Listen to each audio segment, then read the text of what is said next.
వైఎస్ఆర్ జిల్లా అట్లూరు మండలం ఎంపీ అభ్యర్థి వైఎస్ అవినాష్ రెడ్డి, ఎమ్మెల్యే అభ్యర్థి డాక్టర్ దాసరి సుధా ప్రచారంలో పాల్గొన్నారు. అట్లూరు క్రాస్ రోడ్ నుంచి రెడ్డిపల్లి వరకు ఎమ్మెల్సీ గోవిందరెడ్డి, యువ నాయకుడు ఆదిత్యారెడ్డి, బద్వేలు నియోజకవర్గ అదనపు సమన్వయకర్త విశ్వనాథ్ రెడ్డి, అదనపు సమన్వయకర్త రమణారెడ్డి ఆధ్వర్యంలో ఇంటింటి ప్రచారం నిర్వహించారు. ఈ ప్రచారంలో గడప గడప సందర్శించి ప్రభుత్వ పథకాలు అందుతున్నాయా లేదా అని అడిగి తెలుసుకుని వచ్చేది జగనన్న ప్రభుత్వమేనని, నియోజకవర్గ మరియు ఈ ప్రాంత అభివృద్ధి కోసం మరోసారి ఎంపీ ఎమ్మెల్యేగా మమ్మల్ని గెలిపించి ఆశీర్వదించాలని ప్రజలను కోరారు. అభివృద్ధి సంక్షేమానికి పెద్ద ఎత్తున ప్రజలందరూ కూడా ఆకర్షితులై మరొకసారి ఆయన్ను ముఖ్యమంత్రిగా చేసుకోవడానికి కంకణం కట్టుకొని కూడా వారి యొక్క సంసిద్ధతను తెలియజేసుకుంటూ ఉన్నారు. ఎక్కడ కూడా ఎందుకంటే 5 సంవత్సరాల్లో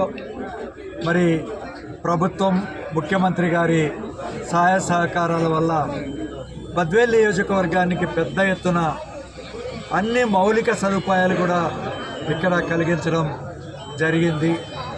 అది రోడ్లు కానీ, డ్రైనేజీలు కానీ, అదేవిధంగా త్రాగునీరు కానీ, అదేవిధంగా సాగునీరు ఇవ్వడంలో కూడా ఇచ్చినటువంటి ప్రాజెక్టులన్నీ కూడా చాలా వరకు పూర్తి చేశాం.